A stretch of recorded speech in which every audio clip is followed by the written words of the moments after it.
he broken this ceasefire.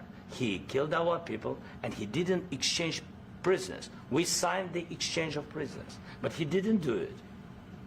What kind of diplomacy, JD, you are speaking about? What do you mean?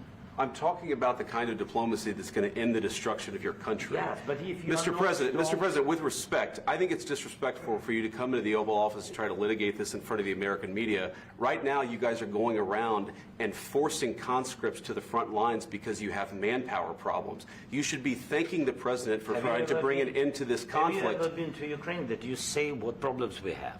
I have been to. Come once. I've actually watched and seen the stories, and I know what happens is you bring them on a propaganda tour, Mr. President. Do you disagree that you've had problems bringing people into your military? And do you think that it's respectful to come to the Oval Office of the United States of America and attack the administration that is trying to prevent the destruction of your country?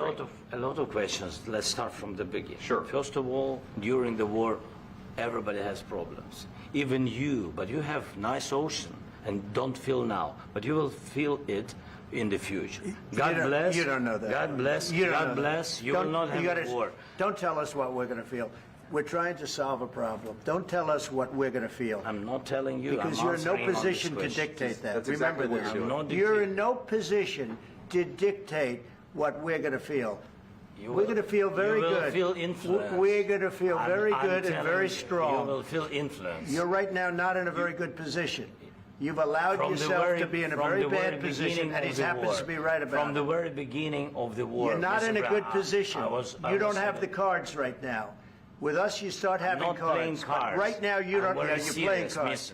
You're playing cards. You're gambling with the lives of millions of people. You're gambling with World War III. You're gambling with World War III. And what you're doing is very disrespectful to the country, this country. That's back to you. Far more than a lot of people said they should have. Have you said thank you once? This entire meeting?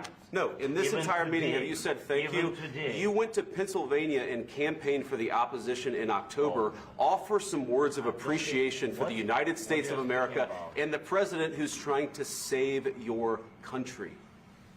Please, you think that if you will speak very loudly about the war, you can... He's not speaking loudly. He's not speaking loudly. Your country's in big trouble. Can I Wait a minute. No. You've done a lot of talking. Your country is in big trouble. I know. You're not winning. You're not winning this. You have a damn good chance of coming out okay because of us. Mr. President, we are staying in our country, staying strong from the very beginning of the war. We've been alone, and we are thankful. I said thanks you haven't in been this alone. cabinet. You haven't been alone. In this cabinet. We gave you, through this stupid president, $350 billion. We gave you military equipment, and your men are brave, but they had to use our military. What about if you didn't have our military equipment, if you didn't have our military equipment, this war would have been over in 2 weeks. In 3 days. I heard it from Putin. In 3 days. This is something maybe new. Less. In 2 weeks. Of course, yes. It's going to be a very hard thing to do business like this. Again, I tell you. Just say thank you. Said a lot of except that there are disagreements, and let's go litigate those disagreements rather than trying to fight it out in the American media when you're wrong. We know that you're wrong. But you see, I think it's good for the American people to see what's going on. I understand, sir. I think it's very important. That's why I kept this going so long. You have to be thankful. You don't have the cards. Thankful. You're buried there. Your people are dying. You're running low on soldiers. Listen, you're running low on soldiers.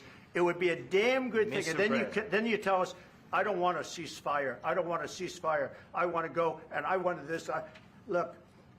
If you could get a ceasefire right now, I tell you, you take it so the bullets stop flying and your men stop getting killed. Of course, we want to stop the war. But you're saying you don't want a ceasefire. But I said to you, I want a ceasefire. With guarantees. Because you'll get a ceasefire faster than an agreement. Ask our people about ceasefire, what they think.